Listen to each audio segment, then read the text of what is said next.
Hello everyone, welcome you all to the Lakshyam academy.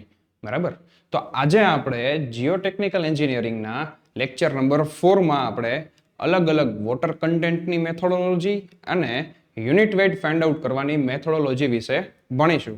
હું આશા રાખું કે તમે જે ડેમો લેક્ચર 1, 2 અને 3 હતા એ એકદમ પરફેક્ટલી જોયા હશે, શાંતિથી જોયા હશે અને તમને આઈડિયા હશે કે આપણે લેક્ચર નંબર 3માં રિલેટિવ ડેન્સિટી સુધી ભણ્યા હતા. બરાબર, તો આપણે અહીંયાથી આપણે આજે આગળ કન્ટિન્યુ કરીશું.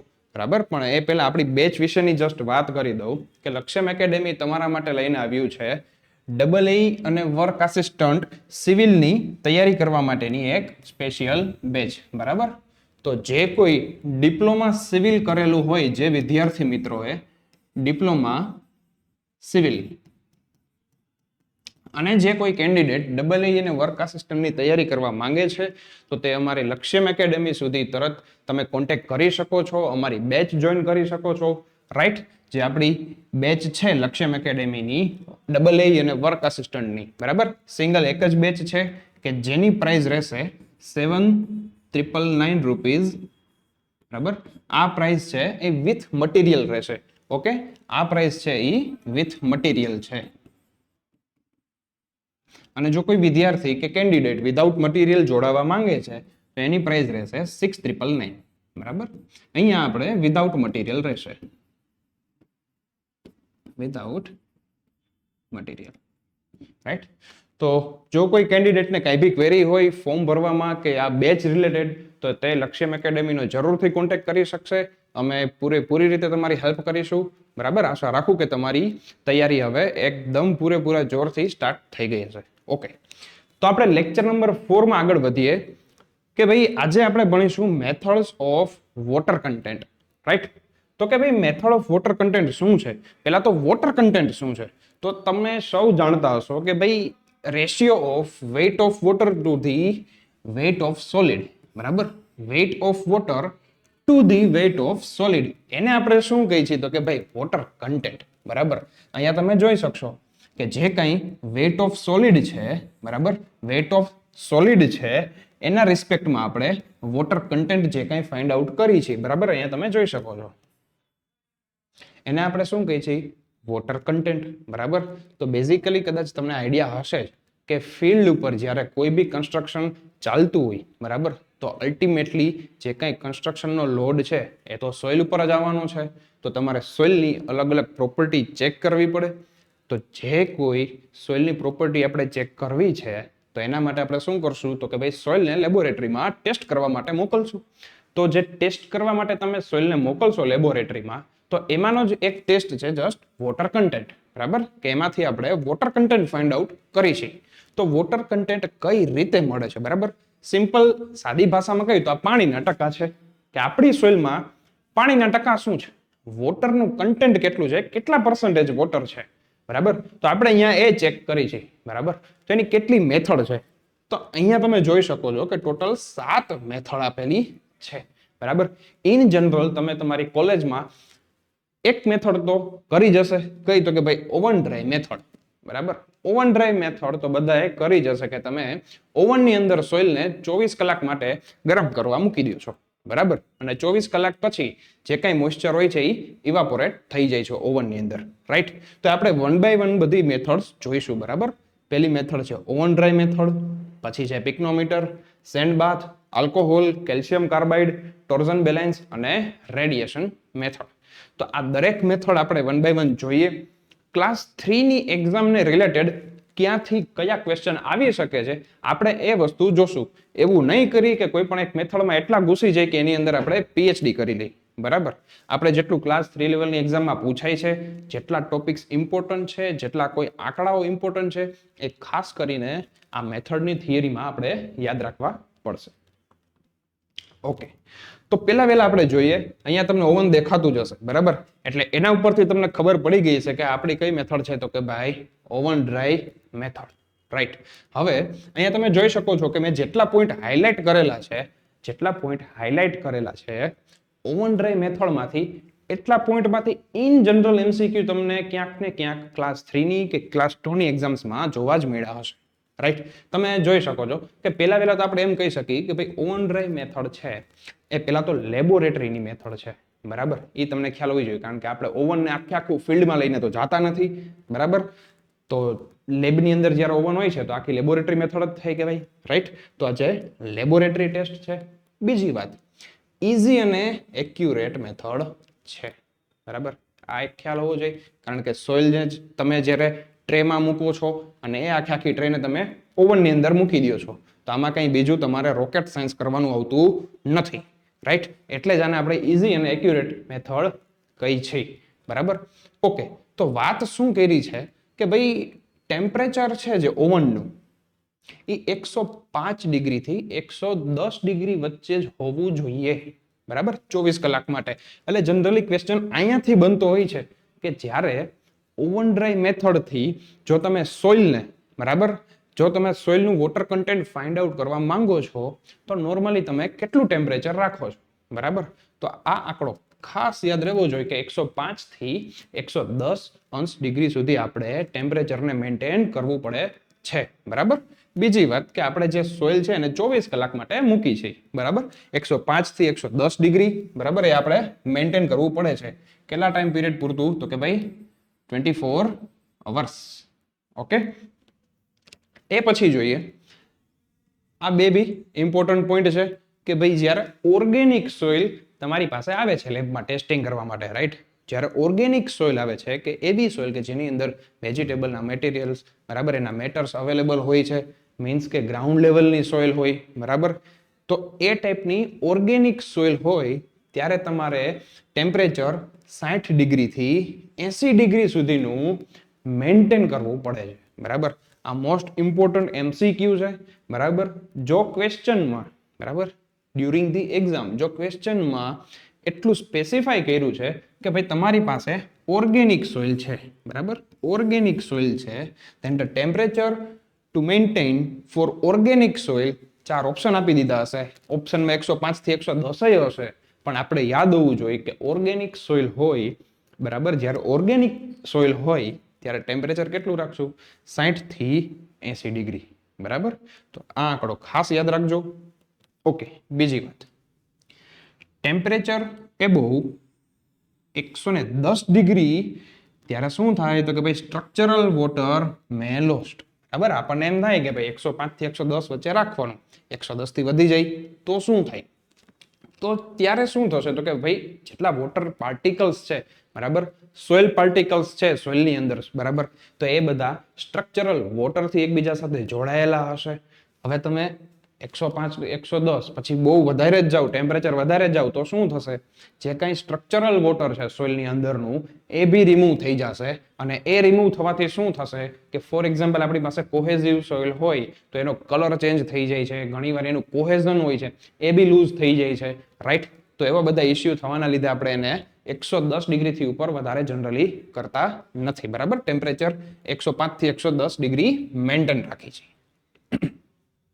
નેક્સ્ટ ઇમ્પોર્ટન્ટ MCQ કહી શકાય, જેવી જ રીતે અહીંયા ઓર્ગેનિક સોઇલ માટેની જે રેન્જ આપી હતી 60 ડિગ્રીથી 80 ડિગ્રી સુધી, એવી જ રીતે જ્યારે ક્વેશ્ચનમાં એમ પૂછે કે સોઇલની અંદર જીપ્સમ કન્ટેન્ટ હોય, બરાબર, જ્યારે બી સોઇલની અંદર જીપ્સમ કન્ટેન્ટ હોય ત્યારે ટેમ્પરેચર કેટલું મેન્ટેન કરવું, બરાબર. તો ટેમ્પરેચર આપણું કેટલું મેન્ટેન રહેવું જોઈએ? બિલો 80 ડિગ્રી, બરાબર. જ્યારે એવી કોઈ સોઇલ છે કે જેની અંદર જીપ્સમ કન્ટેન્ટ છે તો એ સમયે આપણું ટેમ્પરેચર બિલો 80 ડિગ્રી હોવું જોઈએ. મીન્સ ક્વેશ્ચનમાં જો કોઈ ક્વેશ્ચન MCQમાં તમે જોઈ જાઓ છો કે ભાઈ જીપ્સમ એવા શબ્દનો યુઝ થયો છે, જો સોઇલની અંદર જીપ્સમ કન્ટેન્ટ અવેલેબલ છે then the temperature range will be એમ કરીને MCQ આવી શકે, બરાબર. એમાંય 105 110 કીધું જ હશે, 60 થી 80 કીધું હશે, લેસ ધેન 80 કીધું હશે, મોર ધેન 150, આવા ગમે ઓપ્શન આવી શકે. બટ જ્યારે જીપ્સમ અવેલેબલ છે, જીપ્સમ શબ્દ લખ્યો છે, અને જો ઓવન ડ્રાય મેથડથી ટેમ્પરેચરની વાત આવે છે ત્યારે બિલો 80 ડિગ્રી આપણને ડાયરેક્ટલી મગજમાં આવવું જોઈએ, રાઈટ. તો ઓવન ડ્રાય મેથડમાં તમારા મેઇન કયા MCQ નીકળી શકે અહીંયા જસ્ટ તમને બતાવી દઉં છું. જનરલી આ 105 થી 110 ડિગ્રી વાળો, એક્યુરેટ મેથડ વાળો એમસીક્યુ નીકળી શકે. 60 થી 80 ડિગ્રી કોના માટે?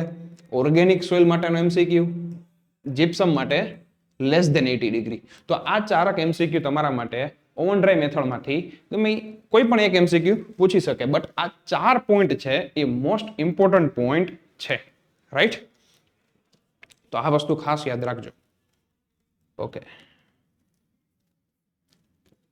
ઓકે, નેક્સ્ટ વાત કરીએ તો જેવી રીતે ઓવન ડ્રાય મેથડ હતી એવી જ રીતે એક છે પિક્નોમીટર મેથડ, બરાબર? હવે એક એમસીક્યુ મોસ્ટ ફેમસ છે, ક્લાસ 3 માં જનરલી પૂછાતું હોય છે, બરાબર? આ મેથડનું નામ તમે સ્પેસિફિક ગ્રેવિટી ફાઇન્ડ આઉટ કરવા માટે સાંભળ્યું હશે, બરાબર? પણ આ મેથડની વિશેષતા જે છે કે પિક્નોમીટર મેથડ છે એ સ્પેસિફિક ગ્રેવિટી અને વોટર કન્ટેન્ટ બંને માટે યુઝફુલ છે, બરાબર? સ્પેસિફિક ગ્રેવિટી અને વોટર કન્ટેન્ટ. તો જ્યારે બી એવો કોઈ ક્વેશ્ચન આવે કે ભાઈ પિક્નોમીટર મેથડ છે એનાથી આપણને શું મળે છે અથવા શું ફાઇન્ડ આઉટ કરી છે, બરાબર? Only water content, only specific gravity, both. તો આપણને તરત ક્લિક થવું જોઈએ કે ભાઈ વોટર કન્ટેન્ટ અને સ્પેસિફિક ગ્રેવિટી બે વસ્તુ આપણે પિક્નોમીટર મેથડથી ફાઇન્ડ આઉટ કરી શકીએ છીએ, રાઈટ? આ બી એક લેબોરેટરી મેથડ છે, બરાબર? પિક્નોમીટર મેથડ બી એક લેબોરેટરી મેથડ છે, બરાબર? બીજી વાત અહીંયા શું કીધું છે કે ભાઈ પિક્નોમીટર મેથડ છે. હવે તમે જોવો, પહેલા તો પિક્નોમીટર એટલે શું? આ તમને જે બોટલ દેખાય છે, આ જાર છે, બરાબર? આ જાર છે, બરાબર? એને આપણે પિક્નોમીટર કહી છે, રાઈટ? ઓકે, હવે આ જે મેથડ છે ને એ જનરલ કેસમાં કોહેઝન લેસ સોઇલ માટે યુઝફુલ છે, બરાબર? જનરલ કેસમાં કોહેઝન લેસ એટલે કે સેન્ડી સોઇલ, સેન્ડી ટાઈપની સોઇલ માટે યુઝફુલ છે. શું કામ? તો કે ભાઈ it is difficult to remove entrapped air from cohesive soil. એનો મતલબ ઈ કે જો આ મેથડમાં કોહેઝિવ સોઇલ આપણે યુઝ કરી છે, બરાબર? કોહેઝિવ સોઇલ યુઝ કરી છે તો એમાં શું થવાના ચાન્સીસ રહે કે જેવી તમે એ સોઇલને આ જારની અંદર નાખો છો, બરાબર? તો જે વોઇડ્સનું પ્રમાણ છે એ આ સોઇલમાં જાજુ હશે, બરાબર? તો એના કારણે જે વોઇડ્સના કારણે એર રહી જાય, બરાબર? તો એ એરને તમે રિમૂવ ના કરી શકો, રાઈટ? તો એ રિમૂવ કરવી અહીંયા અઘરી પડે છે, બરાબર? સેન્ડી સોઇલમાં જનરલી એ આપણને કોઈ ઇશ્યુ એટલો બધો રહેતો નથી, બરાબર? આપણે એવું ના કહી શકીએ કે 100% અહીંયા રિમૂવ થઈ જાય ને અહીંયા ના થાય. 100% ઠીક છે, બટ નિયર અબાઉટ તમે એક્યુરેસી અહીંયા કોહેઝન લેસ સોઇલમાં જાળવી શકો, બરાબર? ઓકે, લાસ્ટ પોઈન્ટ શું કહે છે કે this method use only when specific gravity of the sample is known, બરાબર? મોસ્ટ ઇમ્પોર્ટન્ટ એમસીક્યુ કહું અથવા તો કન્સેપ્ટ કહું તો કે એ આ જ છે. લાસ્ટ પોઈન્ટ છે ને એ મોસ્ટ ઇમ્પોર્ટન્ટ છે, બરાબર? લાસ્ટ પોઈન્ટ છે જે આ મોસ્ટ ઇમ્પોર્ટન્ટ છે, બરાબર? એનું કારણ કહું, તમે આ ઇક્વેશન જુઓ, વોટર કન્ટેન્ટ ફાઇન્ડ કરવા માટેનું ઇક્વેશન આપ્યું છે. બીજી વાત કે ભાઈ આ મેથડ જનરલી થાય છે કે પહેલા તમને એ વાત કરી દઉં, એ પછી તમે ડાયરેક્ટલી ઇક્વેશન જોશો તો આઈડિયા પડી જશે કે ભાઈ શું કહેવા માંગે છે, બરાબર? ઓકે, તમે આ જે 4 જાર જોઈ શકો છો, બરાબર? જે પિક્નોમીટર બોટલ છે 4 એ જોઈ શકો છો. આપણે જનરલી આ ટેસ્ટમાં 4 વજન કરવાના હોય છે, બીજું કંઈ કરવાનું નથી, બરાબર? વજન લેતા તો બધાને આવડે, બરાબર? તો 4 વજન લેવાના છે. હવે કયા વજન, બરાબર? તો અહીંયા તમે જુઓ M1, બરાબર? માસ 1 M1. તો M1 કોનું લેવાનું? તો કે જે એમ્પ્ટી બોટલ છે, ખાલી બોટલ છે, જેમાં આપણે કશું કંઈ ભર્યું હજુ નથી, બરાબર?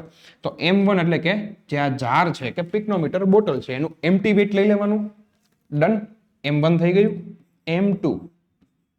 M2 એટલે કે જે આ પિક્નોમીટર બોટલ પ્લસ એની અંદર આપણે થોડી સોઇલ ભરી દેવાની, બરાબર? એઝ પર IS કોડ જેટલું મેન્શન કરેલું છે એટલી IS સીવમાંથી પાસ કરી અને સોઇલ અહીંયા ફિલ કરી દેવાની. તો બોટલ પ્લસ સોઇલ એટલે M2 થયું. Third weight M3. તો એ શું થશે? હવે જે આ સોઇલ ભરેલી છે એની અંદર પાણી એડ કરી દેવાનું, બરાબર? એની અંદર આપણે આખું પાણી ભરી દીધું એટલે અહીંયા શું થઈ ગયું? સોઇલ પ્લસ વોટર, અને જારનું કે પિક્નોમીટર બોટલનું તો વજન છે જ, તો એ તમારું M3 થયું. એવી રીતે M4 માં શું થશે કે જે આ આખું M3 નું તમે વેઇટ લીધું હતું તો આ આખી બોટલને ખાલી કરી દેવાની, બરાબર? ખાલી કરી દીધી એટલે પાણી અને સોઇલ બહાર નીકળી ગઈ. તો એ જો બહાર નીકળી ગઈ તો હવે જે બોટલ છે એની અંદર સોઇલ નાખ્યા વગર ખાલી પાણી જ ભરવાનું, બરાબર, આખી બોટલને પાણીથી ફિલ કરી દેવાની, ઓનલી વોટર, તો એ તમારું થઈ ગયું M4. બસ આ 4 વજન તમે લઈ લીધા, ચારેયના જે કઈ વજનની વેલ્યુ છે એ અહીંયા તમારે ઇક્વેશનમાં પુટ કરી દેવાની, બરાબર. બીજી વાત, હવે તમને અહીંયા દેખાય છે M2 માઇનસ કે M1 ના છેદમાં M3 માઇનસ M4 કૌંસની અંદર G-1 upon G-1 multiply by 100, બરાબર. તો તમે અહીંયા જોઈ શકો છો કે વોટર કન્ટેન્ટ જો ફાઇન્ડ આઉટ કરવું છે તો એઝ પર હાઈએસ્ટ કોડ જે કઈ આ ઇક્વેશન છે એમાં G ની વેલ્યુ હોવી જરૂરી છે, બરાબર. આ G વગર તમારી પાસે 4 વજન તો છે, 4 વજન તો છે, પણ જો આ G ની વેલ્યુ નહીં હોય તો તમે આ વોટર કન્ટેન્ટ નહીં ફાઇન્ડ આઉટ કરી શકો, રાઈટ. તો એનો મતલબ એ થયો કે જો તમારે પિક્નોમીટર મેથડથી વોટર કન્ટેન્ટ ફાઇન્ડ આઉટ કરવું છે તો તમારી પાસે ફરજિયાતપણે જે તમે સોઇલ લીધેલી છે એની સ્પેસિફિક ગ્રેવિટીની વેલ્યુ તમારી પાસે હોવી જરૂરી છે. મતલબ કે જો પિક્નોમીટર મેથડથી વોટર કન્ટેન્ટ ફાઇન્ડ કરો છો then prior to this method we must have done specific gravity test of soil. એટલે જ જો આ લખ્યું છે કે this method used only when specific gravity of sample is known. એટલે કે આપણી પાસે સ્પેસિફિક ગ્રેવિટીની વેલ્યુ પહેલા હોવી જરૂરી છે તો જ આમાં સ્ટેપ આગળ વધશે, બાકી નહીં વધે, બરાબર. તો ક્વેશ્ચન એવો પૂછાઈ જાય કે ભાઈ જો વોટર કન્ટેન્ટ ફાઇન્ડ આઉટ કરવું છે પિક્નોમીટર મેથડથી તો કઈ વેલ્યુ તમારી પાસે હોવી જરૂરી છે, તો ત્યારે તમને ખબર હોવી જોઈએ કે ભાઈ સ્પેસિફિક ગ્રેવિટીની વેલ્યુ હોવી જરૂરી છે, રાઈટ.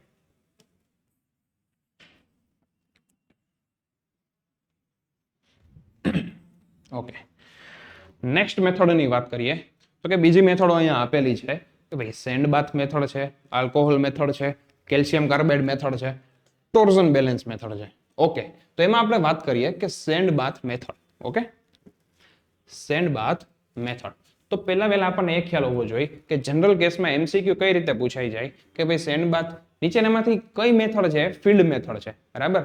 2-3 ઓપ્શનમાં લેબોરેટરી મેથડના નામ આપ્યા હોય, ત્રીજો ઓપ્શન સેન્ડ બાથ કીધું હોય, ચોથો ઓપ્શન ઓલ ઓફ અબોવ કીધું હોય, બરાબર. તો આપણને યાદ હોવું જોઈએ કે સેન્ડ બાથ મેથડ છે વોટર કન્ટેન્ટ ફાઇન્ડ આઉટ કરવાની, એ કઈ મેથડ છે? ફિલ્ડની મેથડ. આમાં કોઈ બીજા ક્વેશ્ચનો એમસીક્યુમાં પૂછાતા નથી, બરાબર. એટલે એની ડિટેલમાં આપણે નહીં જઈ શકીએ, બટ સેન્ડ બાથ મેથડમાં હોય છે શું એ જનરલી કહી દઉં કે ફોર એક્ઝામ્પલ આવી કોઈ ટ્રે હોય, બરાબર. જો આવી કોઈ ટ્રે હોય છે તો એની અંદર જનરલી સેન્ડને અહીંયા પાથરી દેવામાં આવે છે પહેલા, બરાબર. ફોર એક્ઝામ્પલ સેન્ડ પાથરી દીધી, બરાબર. પછી અહીંયા નાના ટુકડાઓમાં સ્ક્વેર બોક્સીસમાં આપણે ક્લેને અથવા તો આપણી સોઇલને પુટ ડાઉન કરી હતી, બરાબર. નાના પોર્શનમાં આપણે સોઇલને મૂકી દઈએ છીએ અને નીચેથી, બરાબર, સ્ટવ ચાલુ કરી છે જેથી એને ઇગ્નાઇટ કરી છે, બરાબર. અને જેવી એને હીટ પહોંચે છે એટલે અહીંયા ઉપરથી જેટલા પોર્શનમાં આપણે ક્લે અથવા તો જે કાંઈ આપણી સોઇલ હોય એ મૂકી હોય, બરાબર, એને હીટ પહોંચશે અને એનું જે મોઇસ્ચર છે રિલીઝ થશે, બરાબર. તો બિફોર વેટ ને આફ્ટર વેટ તમે લઈ લો એ પ્રમાણે ખબર પડી જાય કે ભાઈ કેટલા મોઇસ્ચરમાં ઘટાડો આવ્યો છે, રાઈટ. પણ આને આપણે એટલી બધી એક્યુરેટ ન માની શકીએ. ઓકે, ફિલ્ડ મેથડ છે પ્લસમાં આનાથી આપણને એક્ઝેક્ટ રિઝલ્ટ ના મળે, બરાબર. એના માટે આનું કોઈ એટલું ઇમ્પોર્ટન્સ આમ ના કહી શકાય કે એક્ઝામમાં અહીંયાથી કોઈ બીજા ક્વેશ્ચનો આવે છે, કારણ કે થિયરીમાં બી એટલું બધું કોઈ નથી, બરાબર. યાદ રાખવા માટે આ એક ફિલ્ડ મેથડ છે એટલું આપણે યાદ રાખી શકીએ, બરાબર. ઓકે, એના પછી છે આલ્કોહોલ મેથડ, રાઈટ. એના પછી છે આલ્કોહોલ મેથડ. તો આપણને એક ખ્યાલ હોવો જોઈએ કે આલ્કોહોલ મેથડમાંથી એમસીક્યુ આવી શકે તો આ એક મોસ્ટ ઇમ્પોર્ટન્ટ એમસીક્યુ થાય ભાઈ કે કયું આલ્કોહોલ યુઝ થાય છે, બરાબર. જે કંઈ કેમિકલ કયો કે આલ્કોહોલ કયો, બરાબર, એ જે યુઝ થાય છે એ કયું છે તો એનું નામ છે મિથાઇલ સ્પિરિટ, બરાબર. અહીંયાથી નોર્મલી 1 માર્કનો ક્વેશ્ચન આવી જાય છે કે ભાઈ which of the following alcohol is used in alcohol method, બરાબર, to determine water content of the soil. ત્યારે ખ્યાલ હોવો જોઈએ કે મિથાઇલ સ્પિરિટ છે એ આલ્કોહોલ મેથડમાં યુઝફુલ થાય છે. બીજા 3-4 સ્પિરિટના નામ ખોટા આપ્યા હોય, આપણને યાદ હોવું જોઈએ કે ભાઈ methyl spirit, right. Okay, generally કેવું હોય છે કે ભાઈ મિથાઇલ સ્પિરિટ છે એનો અમુક પર્સન્ટેજનો કન્ટેન્ટ સોઇલની હારે મિક્સ કરવામાં આવે છે અને જો એ મિક્સ થાય છે ત્યારે શું થશે કે જે સોઇલના પાર્ટિકલ્સ હોય છે એ મિથાઇલ સ્પિરિટ હારે મિક્સ થઈ એની હારે જે અંદરનું વોટર કન્ટેન્ટ હોય છે એ રિએક્ટ કરશે, એક રિએક્શન થશે વોટર કન્ટેન્ટ ઓફ સોઇલ અને મિથાઇલ સ્પિરિટ સાથે, અને એ રિએક્શનથી જે વોટર કન્ટેન્ટ હોય છે એ ધીમે ધીમે રિમૂવ થાય છે. બરાબર. તો જનરલ કેસમાં આલ્કોહોલ મેથડમાં આવું કંઈક હોય છે. બરાબર. એક વાત એ કરી છે કે not suitable for organic type of soil. Alcohol method છે એ ઓર્ગેનિક સોઇલ માટે યુઝફુલ નથી. બરાબર. કારણ કે જનરલ કેસમાં જ્યારે ઓર્ગેનિક મેટર સોઇલમાં આવે છે તો એ શું કરશે, મિથાઇલ સ્પિરિટ અને જે સોઇલ છે અથવા તો સોઇલની અંદરનું વોટર કન્ટેન્ટ છે એની હારે જે રિએક્શન થતું હોય ને એ ઓર્ગેનિક કન્ટેન્ટ એને અટકાવે છે અથવા તો ધીમું પાડે છે. બરાબર. જો એવી ઇફેક્ટિવનેસ આવતી નથી, એટલા માટે ઓર્ગેનિક સોઇલમાં આલ્કોહોલ મેથડ યુઝફુલ નથી થતી. રાઈટ. તો અહીંયા જનરલી આલ્કોહોલ મેથડમાંથી આપણે આ એક નામ ખાસ યાદ રાખવાનું છે કે ભાઈ મિથાઇલ સ્પિરિટ ઉપરથી એક એમસીક્યુ આવતો હોય છે જનરલી. ઓકે, નેક્સ્ટ વાત કરી કેલ્શિયમ કાર્બાઇડ મેથડની. જેવી રીતે આપણે વાત કરી હતી કે ભાઈ લેબોરેટરી મેથડમાં ઓવન ડ્રાયમાંથી ઘણા બધા ક્વેશ્ચન્સ જનરલ કેસમાં આવતા હોય છે, પિક્નોમીટરમાંથી બી એકાદ બે પૂછાઈ જાય છે, એવી જ રીતે કેલ્શિયમ કાર્બાઇડમાંથી બી ક્વેશ્ચન આવે છે. બરાબર. આ મોસ્ટ ઇમ્પોર્ટન્ટ ફિલ્ડ મેથડ છે, એ ખાસ યાદ રાખજો. બરાબર. કેલ્શિયમ કાર્બાઇડ મેથડ છે એ મોસ્ટ ઇમ્પોર્ટન્ટ ઓન ફિલ્ડ, જો આપણે સોઇલનું મોઇસ્ચર કન્ટેન્ટ ફાઇન્ડ આઉટ કરવું છે તો કેલ્શિયમ કાર્બાઇડ મેથડથી કરી શકીએ છીએ. ઓકે, પહેલી વાત તો મેં તમને જેમ વાત કરી એમાં ફિલ્ડ મેથડ છે. બીજી વાત મોસ્ટ ઇમ્પોર્ટન્ટ ક્વેશ્ચન છે, મોસ્ટ ઇમ્પોર્ટન્ટ એમસીક્યુ છે કે એવી કઈ મેથડ છે કે જે ફિલ્ડમાં યુઝ થાય છે અને ક્વિકેસ્ટ મેથડ છે. બરાબર. ફટાફટ આપણને રિઝલ્ટ આપે છે. તો એ જે ક્વિક મેથડ અથવા તો તમે એને રેપિડ મેથડ કહો તો એ આપણી કેલ્શિયમ કાર્બાઇડ ક્વિક અથવા તો રેપિડ મેથડ તરીકે ઓળખવામાં આવે છે. બરાબર. તો અહીંયાથી આપણો એક એમસીક્યુ નીકળી શકે છે. બરાબર, કે which of the following is the quickest field method. તો યાદ હોવું જોઈએ કે ભાઈ કેલ્શિયમ કાર્બાઇડ છે એ ક્વિક મેથડ છે. બરાબર. એટલી એક્યુરેટ નથી બટ આપણે એને ક્વિક મેથડ તરીકે ઓળખીએ છીએ. બરાબર. ફિલ્ડની ક્વિકેસ્ટ મેથડ છે. ઓકે, નેક્સ્ટ પોઈન્ટ એ કે છે કે જ્યારે કેલ્શિયમ કાર્બાઇડ છે, બરાબર, જનરલ કેસમાં કેવું હોય તમે અહીંયા ફિગરમાં જોઈ શકો છો કે જે ભાઈ આ ઇન્સ્ટ્રુમેન્ટ છે. બરાબર. તમને જે આ ઇન્સ્ટ્રુમેન્ટ દેખાય છે, બરાબર, તો એ ઇન્સ્ટ્રુમેન્ટમાં તમે કેલ્શિયમ કાર્બાઇડને સોઇલ સાથે મિક્સ કરો છો. બરાબર. તમે કેલ્શિયમ કાર્બાઇડને સોઇલમાં મિક્સ કરો છો. તો એ સોઇલમાં મિક્સ કરશો એટલે જે સોઇલની અંદર જે મોઇસ્ચર કન્ટેન્ટ છે એ મોઇસ્ચર કન્ટેન્ટ શું થશે, કેલ્શિયમ કાર્બાઇડ હારે રિએક્ટ થશે અને એ રિએક્શનથી એક ગેસ પ્રોડ્યુસ થશે જેનું નામ છે એસિટિલિન ગેસ. બરાબર. અને આ જે ગેસ છે એ આ ઇન્સ્ટ્રુમેન્ટમાં ગેસ રિલીઝ થાય છે. તો એનાથી શું થશે, અહીંયા એક સ્પ્રિંગ જેવું મિકેનિઝમ આપેલું હોય. એ સ્પ્રિંગ મિકેનિઝમથી અહીંયા તમે ઉપર જોઈ શકો છો કે આ એક ડાયલ ગેજ છે. બરાબર. અહીંયા એક તમને ડાયલ ગેજ દેખાય છે. રાઈટ. તો આ ડાયલ ગેજમાં તમને કંઈક અહીંયા રીડિંગ આવશે. બરાબર. તો એ જે રીડિંગ આવશે અને આની થિયરીમાં તમે જોઈ શકશો આઈએસ કોડમાં અમુક ઇક્વેશન્સ ને બધું ડિટરમાઇન કરવા માટે આપેલું છે. તો એ રીડિંગ તમે એમાં મૂકી અને તમારું વોટર કન્ટેન્ટ ફાઇન્ડ આઉટ કરી શકો છો. રાઈટ. તો આવી રીતે કંઈક અહીંયા આપણે વોટર કન્ટેન્ટ મેળવી શકીએ છીએ. મોસ્ટ ઇમ્પોર્ટન્ટ એસિટિલિન ગેસ છે. બરાબર. કયો ગેસ પ્રોડ્યુસ થાય છે તો આ એક યાદ હોવું જરૂરી છે. એવી જ રીતે જોઈએ ટોર્ઝન બેલેન્સ મેથડ. બરાબર. ટોર્ઝન બેલેન્સ મેથડ છે એ લેબોરેટરી મેથડ છે. બરાબર. ક્વિક એન્ડ એક્યુરેટ ઓલ્સો બી કીધું છે. રાઈટ. લેબોરેટરીમાં ક્વિક ને એક્યુરેટ મેથડ તરીકે ટોર્ઝન બેલેન્સ મેથડ છે. બરાબર. મેઇન વાત એ કે ટોર્ઝન બેલેન્સ મેથડમાં જનરલી ઇન્ફ્રારેડ રેઝનો યુઝ થાય. બરાબર. અહીંયાથી એમસીક્યુ ઘણી બધી વાર આવ્યો છે. બરાબર, કે કઈ મેથડમાં ઇન્ફ્રારેડ રેઝનો યુઝ થાય છે તો ટોર્ઝન બેલેન્સ મેથડ. બરાબર. આ નામ ખાસ હોવું જોઈએ, યાદ તમને હોવું જોઈએ.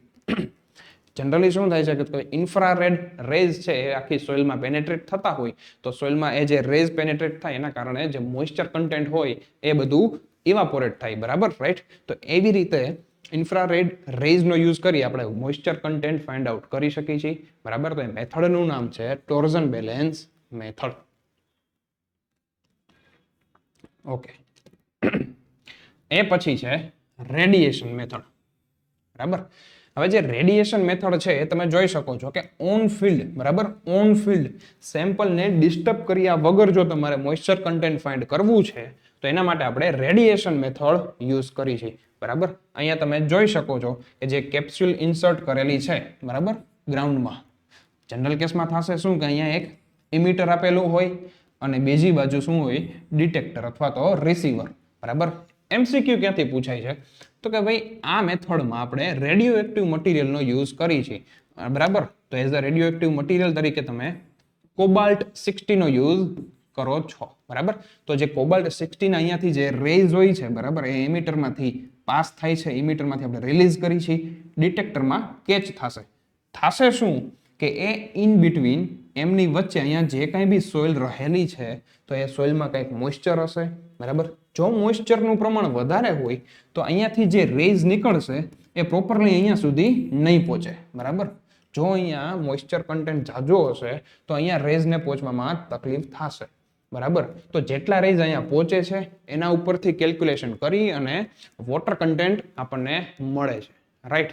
તો જનરલી આ મેથડમાંથી આપણને એક એમસીક્યુ એ પૂછવાની શક્યતા રહે કે કોબાલ્ટ 60 જે રેડિયો એક્ટિવ મટીરિયલ છે એના ઉપરથી એમસીક્યુ આવી શકે, રાઈટ. તો આ એક મોસ્ટ ઇમ્પોર્ટન્ટ મેથડ છે, તો આ ખાસ યાદ રાખજો. ઓકે ઓકે એ પછી વાત કરીએ, અત્યાર સુધી આપણે જોયું methods to determine water content of the soil, બરાબર. હવે છે methods of specific gravity of soil, બરાબર. આની પહેલા આપણે જોયું હતું કઈ મેથડ થ્રુ આપણે સ્પેસિફિક ગ્રેવિટી અને વોટર કન્ટેન્ટ ફાઇન્ડ આઉટ કરી શકીએ. તો તમને સૌને ખ્યાલ છે કે પિક્નોમીટર બોટલ જે મેથડ હતી એના થ્રુ આપણે સ્પેસિફિક ગ્રેવિટી અને વોટર કન્ટેન્ટ બે ફાઇન્ડ આઉટ કરી શકીએ.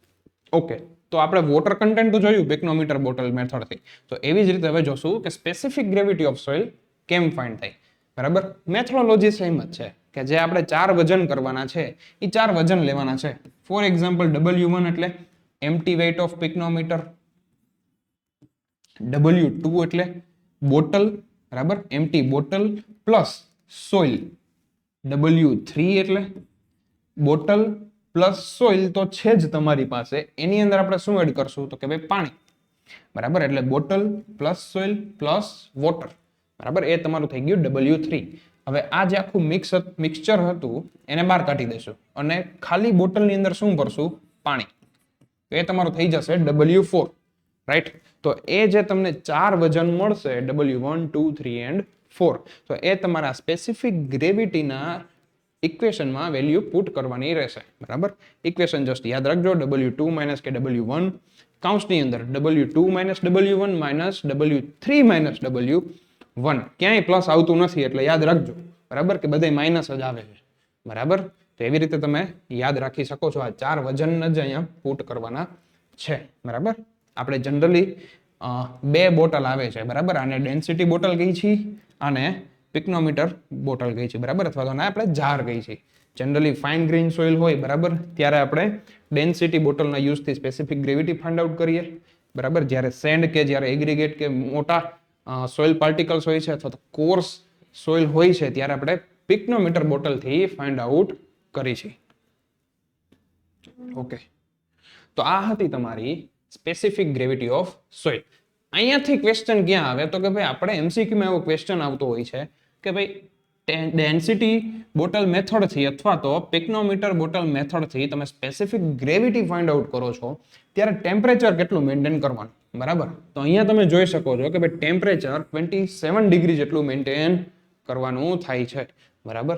તો આ જે આંકડો છે એ બી યાદ ખાસ રાખજો. એમસીક્યુમાં અહીંયાથી ક્વેશ્ચન આવી જાય કે ભાઈ કેટલું ટેમ્પરેચર સ્પેસિફિક ગ્રેવિટી ટેસ્ટમાં મેન્ટેન કરવાનું, રાઈટ. તો કે 27 ડિગ્રી અંશ સેલ્સિયસ. ઓકે, હવે આપણે જોશું methods to determine unit weight of soil, બરાબર. યુનિટ વેઇટ એટલે કે તમે એને ડેન્સિટી કહી શકો, રાઈટ. તો ડેન્સિટી ફાઇન્ડ આઉટ કરવી છે, યુનિટ વેઇટ ફાઇન્ડ આઉટ કરવું છે, તો એના માટેની કઈ મેથડ છે હવે આપણે 1 by 1 જોઈશું.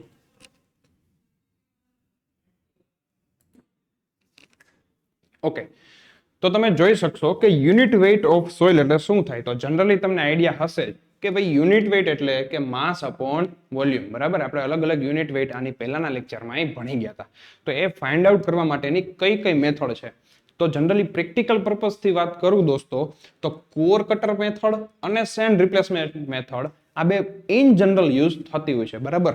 વોટર ડિસ્પ્લેસમેન્ટ, વોટર બલૂન કે રેડિયેશન મેથડ છે એનું કંઈ આપણે ઇન ડિટેલમાં કોઈ ક્વેશ્ચન જનરલ કેસમાં જોવા ક્યાંય મળતા નથી, બરાબર, કે નથી એનું ડિટેલમાં આપણને સિલેબસમાં બી આપેલું. તો કોર કટર મેથડ અને સેન્ડ રિપ્લેસમેન્ટ જે છે એમાંથી નોર્મલ કેસમાં ક્વેશ્ચન્સ આવતા હોય છે, બરાબર. ઓકે, તો જોઈએ કોર કટર મેથડ એટલે શું. જનરલી તમને અહીંયા જે દેખાય છે આને આપણે કોર કહી છીએ, બરાબર. આ જે કોર છે, બરાબર, એના ઉપરથી આપણને તમે જોઈ શકશો કે કઈ રીતે આપણને યુનિટ વેટ મળે. તો કે ભાઈ આ જે કોર કટર મેથડ છે એક ફિલ્ડ ટેસ્ટ છે. પહેલા તો આ યાદ રાખજો, પછી આપણે ડિટેલમાં જોઈ, બરાબર.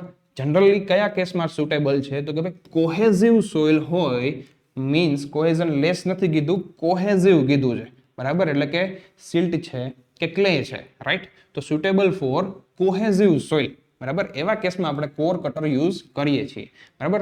Not for gravelly or dry soil, બરાબર. ગ્રેવલના કેસમાં કે ડ્રાય સોઇલ હોય એના કેસમાં આપણે આ યુઝ ના કરી શકીએ, કારણ કે જો બહુ ગ્રેવલ હોય તો આ અંદર જ નહીં ખૂચે, બરાબર. જમીનમાં જ ઇન્સર્ટ કરવું અઘરું પડશે, રાઈટ. બીજો ક્વેશ્ચન એક અહીંયાથી પૂછાય છે કે વોલ્યુમ કેટલું હોય છે, બરાબર. તો 1000 સેન્ટીમીટર ક્યુબ ઓર 1000 સીસી નું વોલ્યુમ રહેતું હોય છે કોરનું, બરાબર. કરવામાં શું આવે છે કે જનરલી જે આ કોર છે, બરાબર, કોર અને જે હેમર હોય છે, બરાબર. તો એ કોર હેમર એ લઈ આપણે ફિલ્ડ ઉપર જઈએ છીએ, બરાબર. ફોર એક્ઝામ્પલ અહીંયા તમારે કોર કટર મેથડ કરવી છે ફિલ્ડ ઉપર, બરાબર. તો આપણે શું કરશું, આ ગ્રાઉન્ડ લેવલ હોય તો જનરલ કેસમાં કોરને અહીંયા આપણે ઉપર મૂકી અને ઉપરથી આખું કોમ્પેક્ટ કરશું, બરાબર. જે હેમર છે એનાથી આખી કોરને આપણે અહીંયા નીચે ઇન્સર્ટ કરી દેશું, બરાબર. એ ઇન્સર્ટ કરશો એટલે શું થશે, અહીંયા બધે સોઇલ ભરાઈ જશે, બરાબર. તો એ આખી સોઇલ અંદર ભરાઈ ગઈ.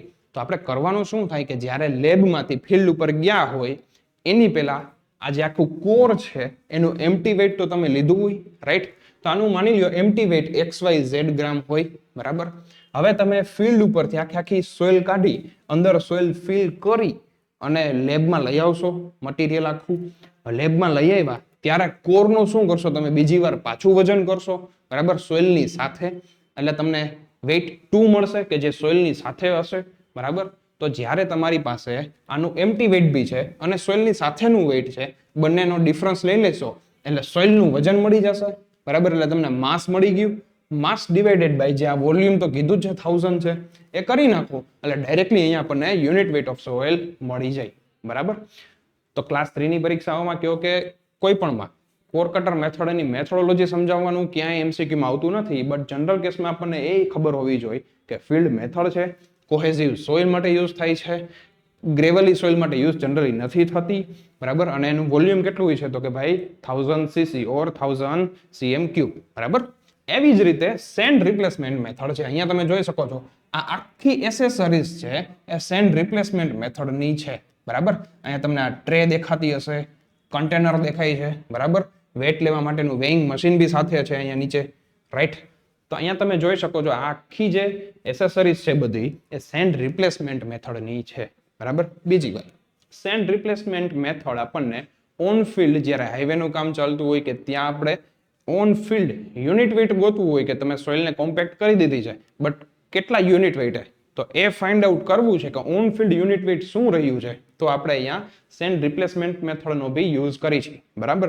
બટ જનરલ કેસમાં જેવી રીતે કોર કટર કોહેઝિવ સોઇલ માટે હતું એવી જ રીતે sand replacement cohesion less soil માટે યુઝફુલ છે, બરાબર. બંને ફિલ્ડ ટેસ્ટ જ છે, બરાબર.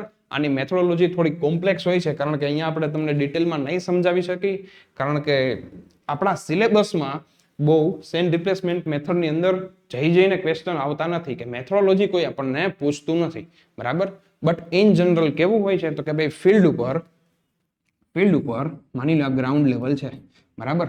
તો અહીંયા આપણે એક ખાડો કરીએ છીએ, બરાબર, સ્પેસિફિક ડાયમેન્શનનો, બરાબર. તો આટલો જે નાની તમે એક કોરની સાઈઝનો જે કંઈ ખાડો કરેલો હોય, બરાબર, તો એમાં શું કરી છે જે આખું સિલિન્ડર છે, બરાબર, એ અહીંયા આપણે ઉપર મૂકવામાં આવે છે, બરાબર.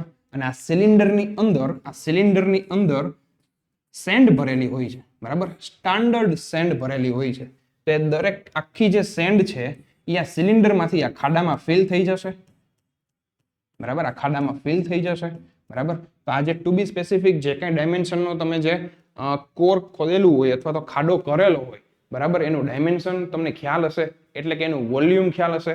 તો આ આખા સિલિન્ડરમાંથી જેટલી સોઇલ અથવા તો જેટલી સ્ટાન્ડર્ડ સેન્ડ એ ખાડામાં પડે છે, બરાબર, તો એના કેલ્ક્યુલેશન ઉપરથી તમે પહેલા તો એ સેન્ડનું માસ અપોન વોલ્યુમ કરી એ સેન્ડનું તમે યુનિટ વેઇટ ફાઇન્ડ આઉટ કરી શકો છો. અને એના ઉપરથી જે આ તમે ખાડો કર્યો હશે એની અંદરથી સોઇલ કંઈક બહાર નીકળી હશે, બરાબર.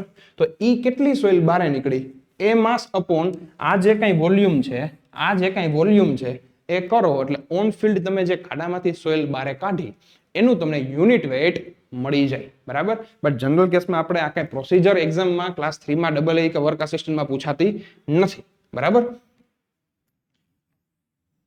એટલે આપણે બેઝિક કન્સેપ્ટ ઉપર જ ધ્યાન દેશું કે ભાઈ કોહેઝિવ સોઇલ માટે કોર કટર છે, કોહેઝન લેસ માટે સેન્ડ રિપ્લેસમેન્ટ છે, રાઈટ. એવું હશે તો આના પછીના લેક્ચરમાં કેમ તમને આનો વિડીયો અથવા તો કઈ રીતે મેથડ થાય છે એ બી આપણે સમજશું, બરાબર. બટ એમસીક્યુ પર્પઝ માટે એવું કંઈ આપણને પૂછાતું નથી, બરાબર. ઓકે, નેક્સ્ટ છે વોટર ડિસ્પ્લેસમેન્ટ મેથડ.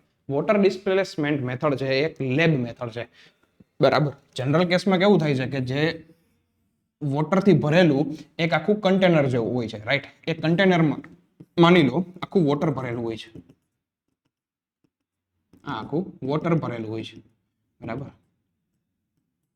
આ વોટરની અંદર આપણે શું કરીએ છીએ કે એક આખું ચંક ઓફ સોઇલ હોય, ફોર એક્ઝામ્પલ કોઈ ચંક ઓફ સોઇલ હોય, બરાબર. એમાંથી એક ટુ બી સ્પેસિફિક ડાયમેન્શનનું કટ કરી આપણે સોઇલને કટ કરી લઈએ છીએ અને એ સોઇલને બહાર કાઢી ચંક ઓફ સોઇલમાંથી, બરાબર, એની ફરતે આપણે પેરાફિન વેક્સ આપણે લગાડીએ છીએ, બરાબર. એની ફરતે પેરાફિન વેક્સ આપણે લગાડી દેવું પડે છે, બરાબર. પેરાફિન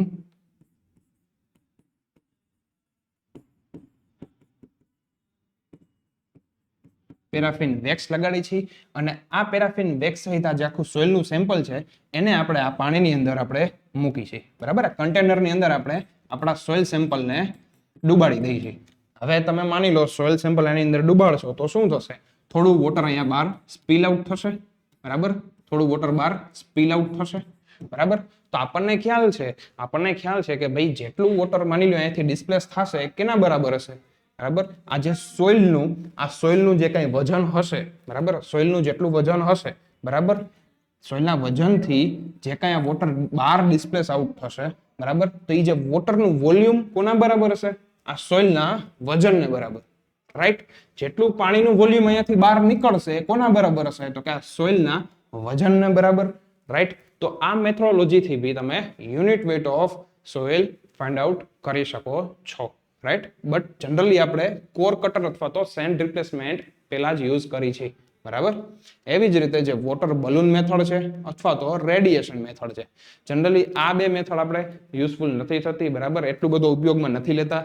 ઇન જનરલ કેસમાં કોર કટર ને સેન્ડ રિપ્લેસમેન્ટ લઈ છે. આપણા ક્લાસ 3 ના સિલેબસની અંદર બી વોટર બલૂન મેથડ કે રેડિયેશન મેથડ થી યુનિટ વેટ ફાઇન્ડ આઉટ કરવાના ક્યાંય તમને ક્વેશ્ચન્સ બહુ ઓછા જોવા મળશે અથવા તો અહીંયાથી નહીવત ક્વેશ્ચન્સ આવે છે, રાઈટ. તો આપણે અત્યારે અહીંયા સુધી રાખીએ.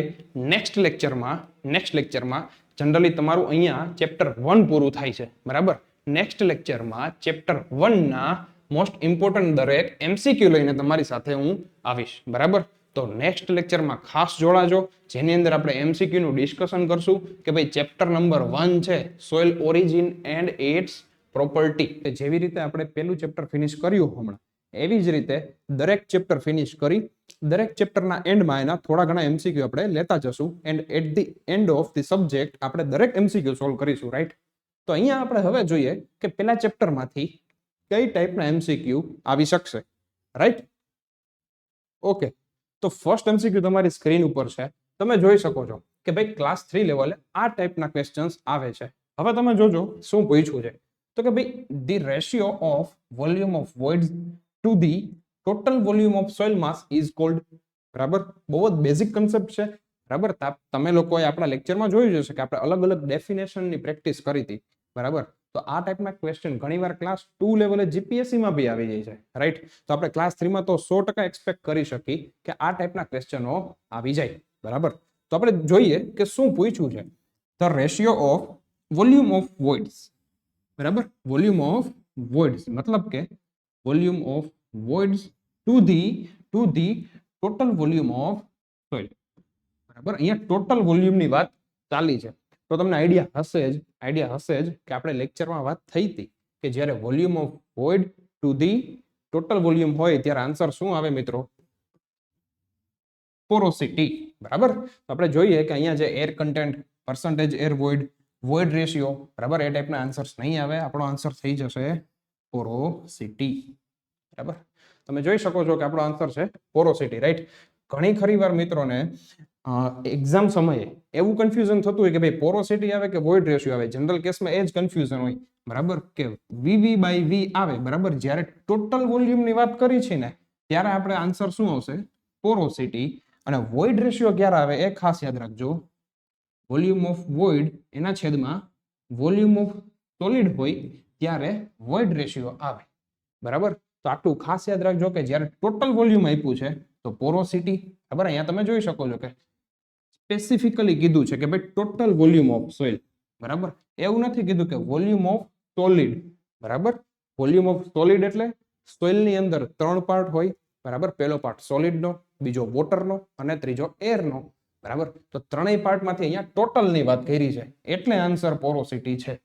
ત્રણેય પાર્ટમાંથી જો ખાલી વોલ્યુમ ઓફ સોલિડ કીધું હોત તો આવત આપણો આન્સર વોઇડ રેશિયો. બરાબર, તો અત્યારે ખાસ આ પહેલો ક્વેશ્ચન આવી રીતે તમે યાદ રાખી શકશો. ઓકે, બીજો ક્વેશ્ચન છે which of the following is practically impermeable. બરાબર, which of the following is practically impermeable. બરાબર, 4 ઓપ્શન આપણને દેખાય છે કે ભાઈ ગ્રેવલ, સેન્ડ, કોર્સ સેન્ડ અને ક્લે. બરાબર, જોઈને તરત ખબર પડી જાય કે પહેલા તો શું પૂછ્યું છે કે નીચેનામાંથી કઈ ટાઈપનું જે સોઇલ છે અથવા તો શું છે એ ઇમ્પર્મિએબલ છે. ઇમ્પર્મિએબલ નો મતલબ શું થાય પહેલા એ સમજી લો કે જેમાંથી પાણીને પાસ કરવું અઘરું પડે. બરાબર, ઇમ્પર્મિએબલ કીધું છે, પરમિએબલ નથી કીધું. બરાબર, પરમિએબલ નો મતલબ એ થાય કે જેમાંથી પાણી આરામથી ઇઝીલી પાસ થઈ જાય. બરાબર, પાણીની એટલે કે વોટરની પાસ થવાની એબિલિટી. બરાબર, તો અહીંયા તમે જોઈ શકો છો ગ્રેવલ, સેન્ડ, કોર્સ સેન્ડ આ ત્રણેય શું છે? કોહેઝન લેસ સોઇલ છે. બરાબર, અને કોહેઝન લેસ સોઇલ હોય, બરાબર, એમાં તો શું હોય? પાણીની પાસ થવાની એબિલિટી હોય એ તો સ્પીડમાં થઈ જાય. બરાબર, ધીમે ધીમે ન થાય. તો અહીંયા એક ક્લે એક જ એવો ઓપ્શન છે કે જે ઇમ્પર્મિએબલ છે, રાઈટ? જેની પરમિએબિલિટી બી ઘણી ઓછી છે અને પાણી ક્લેમાંથી પાસ કરવું એ ધીમે ધીમે અથવા તો બહુ સ્લો પ્રોસેસ છે. બરાબર, એ અઘરું છે. તો આનો આન્સર આપણે ડાયરેક્ટલી મળી જશે ક્લે, રાઈટ? કે which of the following is practically impermeable.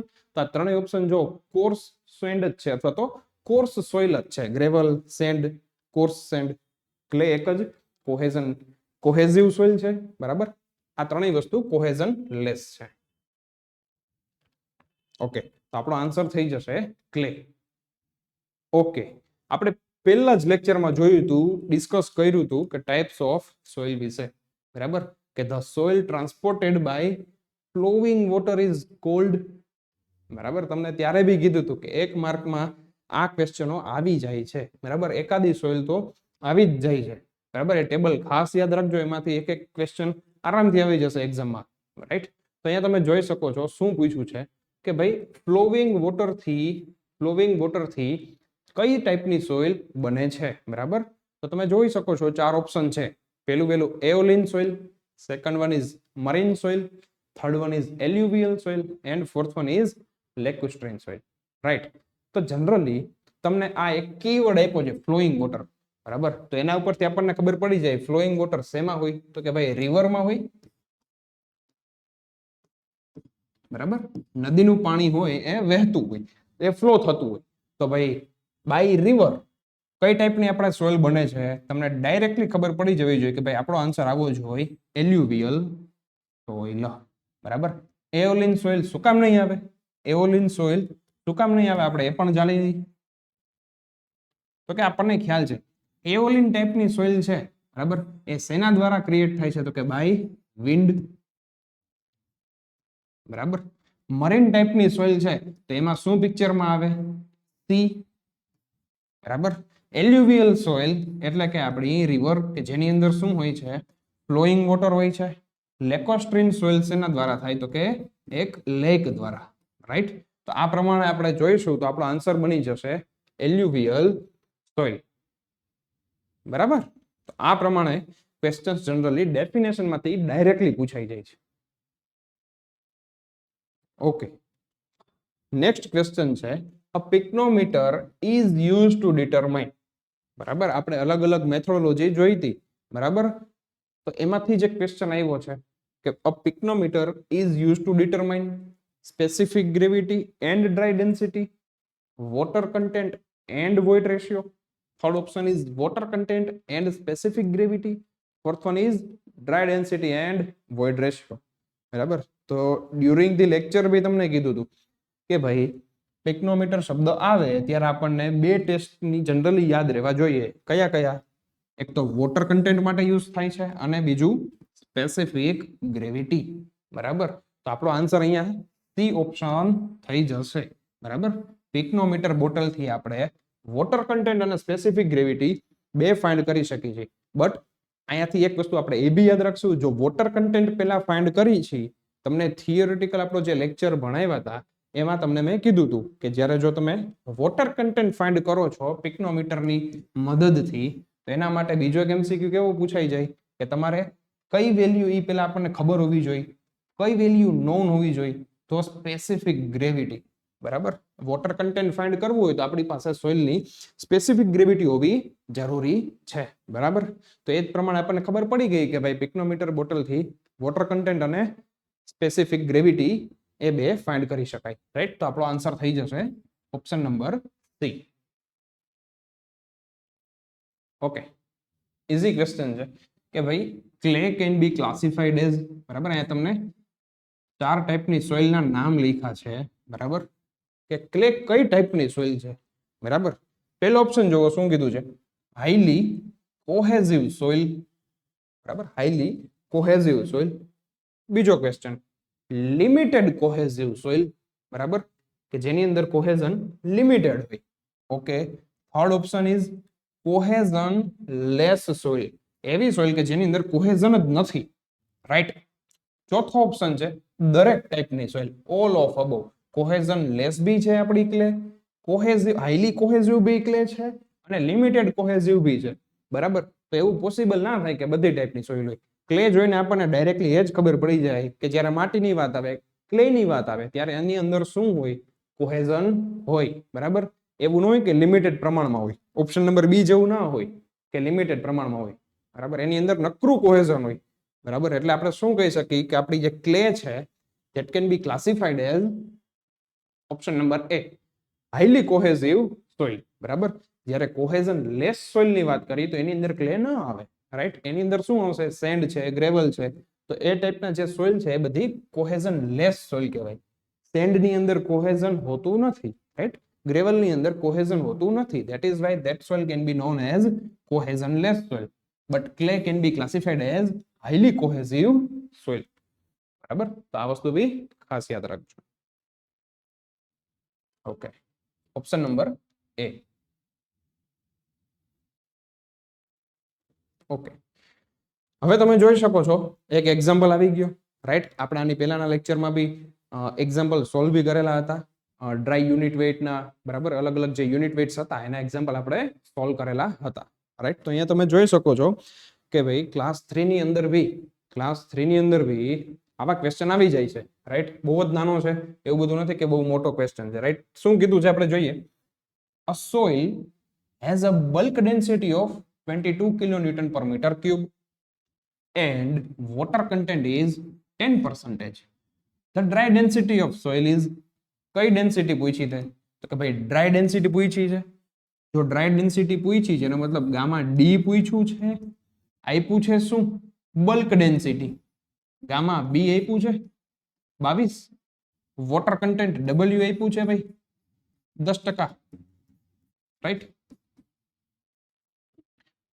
તો અહીંયા આપણને ડાયરેક્ટલી ખબર પડી જાય કે ગામા ડી જોતું છે એટલે કે ડ્રાય ડેન્સિટી ફાઇન્ડ કરવી છે તો એનું એક ઇક્વેશન આપણને મોઢે તો ખ્યાલ જ છે કયું તો કે ભાઈ ગામા બી અપોન 1 + કે ડબલ્યુ બરાબર આ ઇક્વેશન નો યુઝ કરીશું એટલે આપણને ડાયરેક્ટલી આન્સર મળી જશે શેનો તો કે ભાઈ ડ્રાય ડેન્સિટી નો બરાબર તો આપણે સોલ્વ કરીએ બરાબર એક્ઝામમાં બી આવા ક્વેશ્ચન આવી શકે છે બરાબર આવી નાની નાની ટૂંકી ગણતરીઓ આવી શકે છે કે જે આપણે બહુ સ્પીડમાં કરવાની રહેશે ગામા બી ની વેલ્યુ 22 રાઈટ અહીંયા લખ્યું જ છે વોટર કન્ટેન્ટ 10% એટલે 1 + 0.10 થાય આ 10% છે તો આપણે 10% નથી લખવાના 10 ને 1 11 એમ નથી કરવાનું બરાબર 10% છે એટલે 10 ભાગ્યા 100 કરો તમે એટલે શું થઈ જાય 0.1 બરાબર તો એવી રીતે 0.1 તો શું બની જશે 22/1.1 આ પોઈન્ટ મારે રિમૂવ કરવો છે પોઈન્ટ રિમૂવ કરવો છે તો ઉપર અહીંયા 0 કરી નાખીશ 11 દુ 22 એટલે આપણો જવાબ થઈ ગયો 20 બરાબર તો આપણો જવાબ થઈ ગયો 20 kN/m3 જે આપણને શું મળ્યું તો કે ભાઈ ડ્રાય ડેન્સિટી તમે અહીંયા જોઈ શકશો કે ભાઈ આપણો આન્સર બની જશે 20 kN/m3 બરાબર તો આ ટાઈપના નાના નાના ક્વેશ્ચન્સ બી આવી શકશે રાઈટ આ બધું પહેલા ચેપ્ટરનો જ પાર્ટ છે રાઈટ તો આના માટે આ ટાઈપના ક્વેશ્ચન જો સોલ્વ કરવા હોય તો પહેલા જે દરેક ઇક્વેશનો આપણને યાદ હોવા જરૂરી છે બરાબર પોરોસિટીનું ઇક્વેશન E = n/1 - kn બરાબર વોઇડ રેશિયોનું ઇક્વેશન હોય E = n/1 - kn porosity n નું ઇક્વેશન આપણને થઈ જશે E/1 + ke બરાબર એર કન્ટેન્ટ આપેલું હોય ડિગ્રી ઓફ સેચ્યુરેશન આપેલું હોય તો AC + S = 1 બરાબર એ પ્રમાણે તમે જોવા જાવ તો અલગ અલગ ડેન્સિટી બી આપેલી છે તો એ જે ડેન્સિટી છે ગામા ડી ગામા બી ગામા સેચ્યુરેટેડ ગામા સબમર્જ દરેકના ઇક્વેશન આપણને યાદ હોવા જરૂરી છે રાઈટ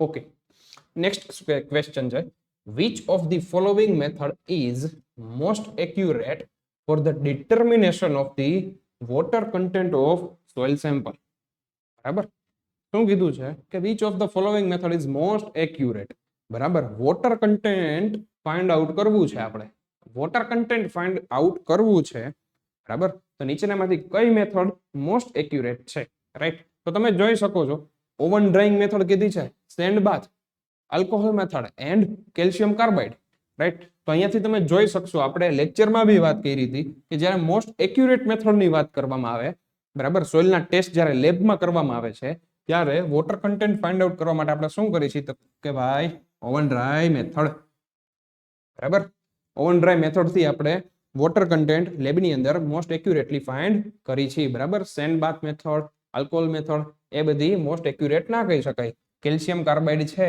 એ ક્વિકેસ્ટ મેથડ છે પણ ફિલ્ડની બરાબર આના MCQ માં એ બી યાદ રાખજો જો ક્વિકેસ્ટ મેથડ કીધું હોય અને એ બી શેનું તો કે ફિલ્ડનું તો કયું આવશે કેલ્શિયમ કાર્બાઇડ રાઈટ અહીંયાથી બી ક્વેશ્ચન આવી શકે છે ઓકે આપણો આન્સર અહીંયા થઈ જશે oven dry method for determination of water content બરાબર એક્યુરેટલી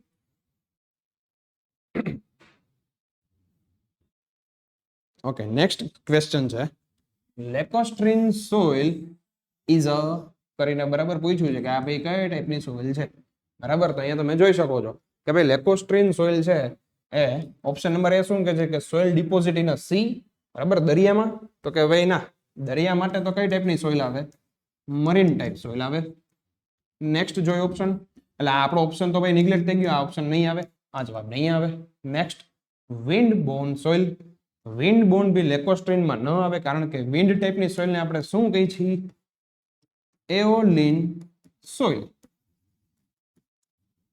ઓકે નેક્સ્ટ શું છે સોઇલ ડિપોઝિટેડ ઇન લેક બરાબર તો લેકોસ્ટ્રીન સોઇલ આપણને તમને લેક્ચરમાં બી કીધું હતું કે ભાઈ લેકોસ્ટ્રીનમાં જ લેક આવી ગયું છે તો આપણા ઓપ્શનમાં બી લેક આવી ગયું then that is why our answer would be soil deposited in lake તો આપણો સાચો આન્સર આ લેક વાળો થઈ જશે બરાબર કે લાસ્ટ ઓપ્શન કીધો છે કે ભાઈ સોઇલ ફ્રેમ્ડ બાય વેજીટેશનલ મેટર બરાબર એ તો જરાય ના આવે કારણ કે આ તો ઓર્ગેનિક સોઇલ થઈ ગઈ ઓર્ગેનિક સોઇલમાં કઈ આવે પીટ અને મક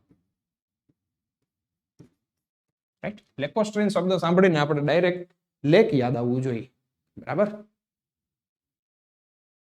ઓકે આપણો આન્સર થઈ જશે ઓપ્શન નંબર સી. આની પહેલા જ હમણાં ડિસ્કશન કર્યું, બરાબર, આની પહેલા જ અહીંયા ડિસ્કશન કર્યું હતું કે ભાઈ વેજીટેશનલ મેટર હોય, બરાબર, તો યારે કઈ ટાઈપની સોઇલ આવે, બરાબર, તો અહીંયા એ જ પૂછ્યું છે. Peat is a composed of, આની પહેલા જ વાત કરી હતી આપણે કે પીટ એટલે જેની અંદર શું હોય, ઓર્ગેનિક મેટર હોય અને વેજીટેબલ મેટર હોય. બસ ઓપ્શનમાં જોઈ લ્યો ક્યાં છે વેજીટેબલ, શાકભાજી દેખાય એ આપણું પીટ, બરાબર. એટલે એવું હોય નહીં જનરલી શાકભાજી, આ તો જસ્ટ યાદ રાખવા માટેની વાત છે, બરાબર. અહીંયા લખ્યું છે ઓપ્શન નંબર બી માં ડેકેડ વેજીટેબલ મેટર્સ, બરાબર. એટલે આપણે થઈ ગયું પીટ, એટલે કે આ કઈ થઈ ઓર્ગેનિક સોઇલ, રાઈટ. તો અહીંયા ક્લે સેન્ડ આ ટાઈપના ઓપ્શન જોવાનો મિનિંગ જ નથી.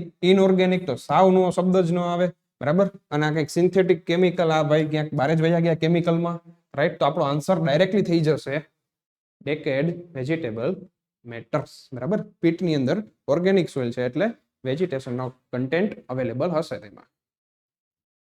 ઓકે, લોમ સોઇલ મીન્સ, બરાબર. આ જે લોમ છે એ કઈ ટાઈપની સોઇલ છે, બરાબર. આ જ્યારે આપણે ટેબલ ભણ્યા હતા લેક્ચર નંબર 1 માં આઈ થિંક, ત્યારે તે ટેબલની અંદર સમજાવ્યું હતું કે લોમ ટાઈપની સોઇલની અંદર કયા કયા સોઇલના કન્ટેન્ટ્સ હોય છે, બરાબર. તેના ઉપરથી જે ક્વેશ્ચન આપ્યો છે કે તમે જોઈ શકો છો Sandy clay with little silt, આવું કશું હોતું નથી. કંઈક મને યાદ છે કે ભાઈ 3 કન્ટેન્ટ આવતા હતા સોઇલના, બરાબર, 2 તો નહોતા. સિલ્ટી ક્લે વિથ લિટલ સેન્ડ, આવું બી કઈ નહોતું, બરાબર. ઓકે, પછી શું કીધું છે સેન્ડ, સિલ્ટ એન્ડ ક્લે, બરાબર. ડ્યુરિંગ ધી લેક્ચર તમને એ બી વાત કરી હતી કે જે લોમ ટાઈપની સોઇલ છે કે જેની અંદર સેન્ડ હોય છે, સિલ્ટ હોય છે અને ક્લે હોય છે, અને એ આપણે કઈ જગ્યાએ યુઝ કરી છીએ તો કે ભાઈ ગાર્ડનિંગ કરવા માટે બી આ ટાઈપની સોઇલ જનરલી પાથરવામાં આવે છે. તો આપણે જે આ SSC શોર્ટકટ એવી રીતે બી યાદ રાખી શકો કે ભાઈ સેન્ડ, સિલ્ટ એન્ડ ક્લે એટલે કે લોમ ટાઈપની સોઇલની અંદર આ 3 પાર્ટિકલ્સનો કન્ટેન્ટ અવેલેબલ હોય છે, બરાબર. સેન્ડ પાર્ટિકલ્સ હોય છે, સિલ્ટ હોય છે અને ક્લે હોય છે. ગ્રેવલ તો હોતા નથી, રાઈટ. તો આપણો આન્સર શું થઈ જશે option number C. Okay, talus, બરાબર. Talus is the soil transported by, right. હવે જ્યારે ટેલસ એટલે કે જ્યારે ટાઈપ્સ ઓફ સોઇલ નું ટેબલ ભણ્યા હતા એમાં બી ક્યાંક વચ્ચે આ ટેલસ આવ્યું હતું, રાઈટ. ત્યારે બી તમને આખી વાત કરી જ હતી કે ટેલસ એટલે કઈ ટાઈપની સોઇલ થાય, બરાબર. એમાં શું લાગે તો કે ભાઈ આપણને યાદ જ છે વિન્ડ નો જ લાગે, કારણ કે વિન્ડ એટલે શું થઈ ગયું એઓલિન સોઇલ, એટલે આ ઓપ્શન ખોટો છે. ટેલસમાં તો આવે જ નહીં. ગ્લેશિયર એટલે તો કે બરફ, બરફ એટલે ગ્લેશિયલ ટાઈપ સોઇલ, આ ના આવે. વોટર એટલે તો એલ્યુવિયલ સોઇલ થાય, આ બી ના આવે.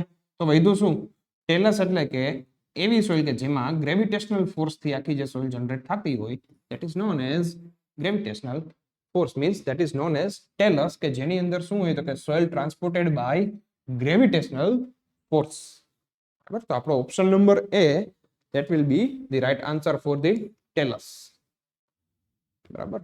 ટેલસ નામની સોઇલમાંથી આ એક જ ક્વેશ્ચન મોસ્ટ જનરલી આવતો હોય છે કે ભાઈ ટેલસ એટલે ગ્રેવિટેશનલ ફોર્સ મગજમાં ગોખાઈ જવું જોઈએ. ઓકે, નેક્સ્ટ જોઈએ. among the following clay minerals the mineral which cause highest swelling and shrinkage is, બરાબર. ક્લાસ 3 ની એક્ઝામ માટે એક મોસ્ટ ઇમ્પોર્ટન્ટ ટીપ કહું, બરાબર. જનરલી બધી એક્ઝામમાં આ વસ્તુ લાગુ પડે કે ભાઈ કોઈ બી ક્વેશ્ચન આવે ને, આપણી સામે કોઈ બી ક્વેશ્ચન આવે ને, તો એ ક્વેશ્ચનનો કીવર્ડ પકડતા આવડવો જોઈએ આપણને, બરાબર. કીવર્ડ પકડતા આવવો જોઈએ અને ઓપ્શન ઉપરથી આપણને એ વસ્તુ તરત ક્લિક થઈ જવી જોઈએ કે આમાં આન્સર શું આવે, બરાબર. ફોર એક્ઝામ્પલ એમ કહું આમાંથી કીવર્ડ શું છે તો કે ભાઈ બસ આટલું જ,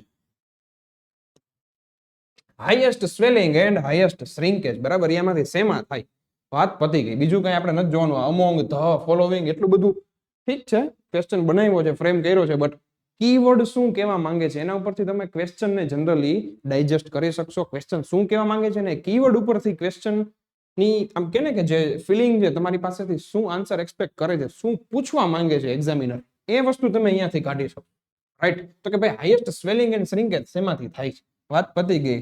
કેઓલિનાઇટ ના આવે, ઇલાઇટ ના આવે, બરાબર. આવું કઈ આવતું જ નથી. મોન્ટે મોરેલોનો આપણો આન્સર આવી શકશે, રાઈટ. આ વસ્તુ આપણે લેક્ચર નંબર 1 માં બી ભણ્યા હતા કે સોઇલની અંદર એટલે ક્લેઈ સોઇલની અંદર ટુ બી સ્પેસિફિક જે ક્લેઈ ટાઈપની સોઇલ હોય, કોહેઝિવ સોઇલ હોય, ઓર બેન્ટોનાઇટ કહી લ્યો, બરાબર, તો એની અંદર બી જ્યારે સ્વેલિંગ અને શ્રિંકિંગ થતું હોય, રાઈટ, તો એ સ્વેલિંગ અને શ્રિંકિંગ ક્લેની અંદરના કયા મિનરલના કારણે થાય છે, બરાબર, ખાલી એટલું જ આપણને પૂછ્યું છે. તો એ મિનરલની બી ડિસ્કશન કરી હતી કે મિનરલનું નામ શું છે, મોન્ટેમોરિલો નાઇટ. તો આપણો આન્સર થઈ જશે directly option number C. Okay, તો આપણે અહીંયા સુધી રાખીએ. ચેપ્ટર નંબર 1, રાઈટ, એટલે કે સોઇલ ઓરિજિન એન્ડ ઇટ્સ પ્રોપર્ટીમાંથી આ ટાઈપના એમસીક્યુ આવી શકે છે, બરાબર. અહીંયા તમે જોઈ શકો છો બધા વન લાઇનર જ એમસીક્યુ છે.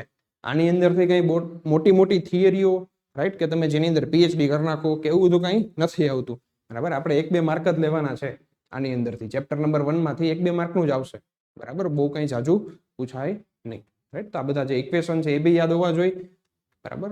જે બેઝિક થિયરીઓ છે, બરાબર, કઈ ટાઈપની સોઇલ છે, ટાઈપ્સ ઓફ સોઇલમાંથી બી ક્વેશ્ચન આવી જાય, રાઈટ. તો આ બધું આપણને યાદ રહેવું જરૂરી છે, બરાબર. પોરોસિટી, વોઇડ રેશિયો, આ બધા કન્સેપ્ટ બહુ જ વારંવાર આવતા જ હોય છે, બરાબર. ક્લાસ 3 ની એક્ઝામમાં કયો, ક્લાસ 2 ની એક્ઝામમાં કયો, જે બી ક્વેશ્ચન પૂછાય 2-3 ક્વેશ્ચન એ ચેપ્ટર નંબર 1 માંથી આવડવા જ જોઈએ, રાઈટ. તો તમે મિત્રો, હું આશા રાખું છું કે ચેપ્ટર નંબર 1 ના જેટલા બી લેક્ચર્સ છે કમ્પ્લીટ પૂરેપૂરા જોયા હશે, બરાબર, ધ્યાનથી સાંભળ્યું હશે, દરેક ટેકનિકાલિટી ઉપર ફોકસ કરીને સમજ્યા હશો, અને એ પછી આપણે જે કાંઈ અત્યારે એમસીક્યુ સોલ્વ કર્યા એ વસ્તુ તમે સોલ્વ કરી હશે, અને વેરિયસ એમસીક્યુની બુકમાંથી તમે પ્રેક્ટિસ બી કરતા હશો, રાઈટ.